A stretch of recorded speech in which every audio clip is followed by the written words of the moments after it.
আমি গত মাসের 10 তারিখে জিলপার বস্তিতে ওইখানে 6টা রুম আর হচ্ছে গিয়ে একটা খালি জায়গা একটা রুমের এই রুমটা আমি কিনি।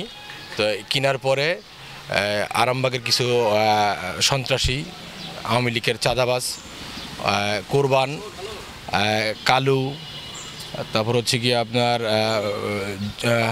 রনি বাবু এরা অনেকে মিলে আমার কাছে আমার ঘর দখল করার জন্য যায়। ওখানে যায় 50,000 টাকা দাবি করে চাঁদা। হ্যাঁ, না দিলে গত মাসে আমার গায়ে হাত তুলে মারধর করে। মারধর করার পরে আমি পল্লবী থানার আহ্বায়ক যুবদলের হাজী নুর সালাম ভাইয়ের কাছে বিচার দিই। বিচার দেওয়ার পরে উনি সবার ডাইকাই না গত মাসে একটা মীমাংসা করে দেয়। হ্যাঁ, তো মীমাংসা করে দেওয়ার পরে 1 মাস চলে যায়। গত 1 মাস যাওয়ার পরে এই মাসে আবারও পুনরায় গতকালকে আমি যেয়ে দেখি আমার বাসার সামনে চেয়ার টেবিল নিয়ে রূপনগর থানার সদস্য সচিব হাদিউল ইসলাম রাজীব বাবু সহ অনেকের সাথেই আওয়ামী লীগের জনি তারপর হচ্ছে গিয়ে আপনার কালু কোরবান শাহিন লাম্বুরনি তারপরে বাবু এরা অনেকেই একসাথে গোল মিটিং হয়ে বসে রয়েছে। আমি যাওয়ার পরে পুনরায় আমার কাছে চাঁদা দাবি করে।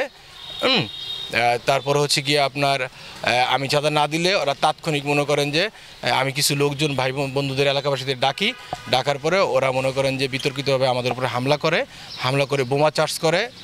তারপরে রান্ধা তারপর হচ্ছে গিয়ে আপনার দেশীয় অস্ত্রশস্ত্র নিয়ে আমাদের দৌড়ানি দেয়। ঠিক আছে, হামলা করে আমাদের উপরে অতর্কিতভাবে। ঠিক আছে, আমি এটা হচ্ছে গিয়ে আপনার মাননীয় ভারপ্রাপ্ত চেয়ারম্যান তারেক রহমানের কাছে হচ্ছে গিয়ে আপনার 16 আসনের আমাদের অভিভাবক আমিনুল হক ভাইয়ের কাছে আমি এটার সুষ্ঠু বিচার দাবি করছি।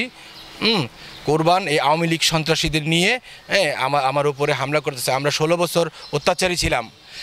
5 তারিখের পর থেকে এখন আবার নতুন করে অত্যাচারী হচ্ছি। এই কোরবান কালু আওয়ামী লীগের লোকজন নিয়ে ওরা আমাদের উপর অত্যাচার করতেছে। আর হাদিউল ইসলাম রাজীব উনি যুবদলের ভাই হয়ে উনি কিভাবে আওয়ামী লীগের লোকদেরকে শেল্টার দেয়? দলের কাছে এটা আমার প্রশ্ন। গতকালকে যে কোরবান যে একটা বক্তব্য দিয়েছে, কোরবানের পাশে যে সাক্ষী দিছে সে হচ্ছে গিয়াস, সে নুর আলম খোকনের ক্যাডার ছিল।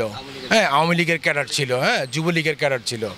তো এতে প্রমাণ হয় যে এই যে কোরবান সমস্ত আওয়ামী লীগ সংগঠন নিয়ে এলাকায় অরাজকতা করতেছে, বিশৃঙ্খলা করতেছে। বস্তিতে মাদক সেবন করে।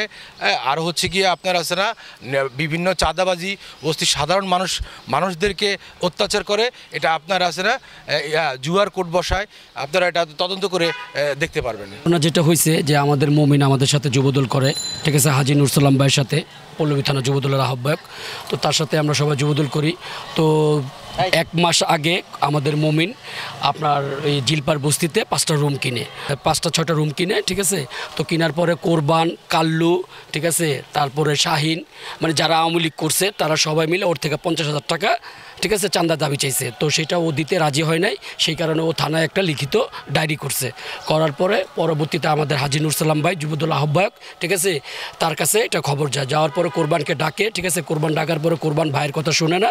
তো ভাইয়ে এটার একটা সমাধান দেয়, কিন্তু সমাধানটাও শোনে না শোনার কারণে গেছে কালকে ও কী করছে আবার মমিনের বাসায় যায় মমিনের ম্যানেজারের সাথে ঠিক আছে বলছে মমিন কোথায় এটা সেটা চাঁদা না দিলে এখানে থাকতে দিব না। পরে আমরা সবাই মিলে গেছি, যাওয়ার পরে কাল্লুকে যাওয়ার পরে ওইখানে মনে করেন যে আমাদের যুবদলের সদস্য সচিব ঠিক আছে রূপনগর থানার ঠিক আছে রাজীব ভাই ছিল, ঠিক আছে মুহুরিব বাবু ভাই ছিল। ঠিক আছে, ওনাদের সামনে আওয়ামী লীগের কিছু লোকজন আমাদেরকে মনে করেন যে বম চার্জ করে দাওয়াবাই করে।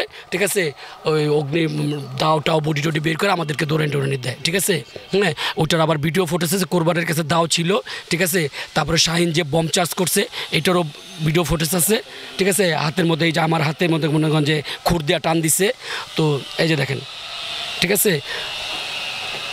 তো পরবর্তীতে আমাদের নুর সালাম ভাই এটার সম্বন্ধে কোনোতেই জড়িত না। ঠিক আছে, সে কোরবান আমাদের সাথে রাজনীতি করতো, সেই পারপাসে মনে করেন যে কোরবানকে বোঝানো হয়েছে, কিন্তু কোরবান বুঝে নাই। কিন্তু ভাইয়ের নামে যেই মিথ্যা কথাটা বলা হয়েছে ঠিক আছে সম্পূর্ণভাবে ভাই এটার সাথে জড়িত না। ঠিক আছে, ভাই এখানে ছিলই না। তারপরও ভাইকে কোনো একটা মহল ঠিক আছে ভাইকে হেয় প্রতিপন্ন করার জন্য ঠিক আছে ভাইয়ের জন্য মিথ্যা কথা প্রচার করছে।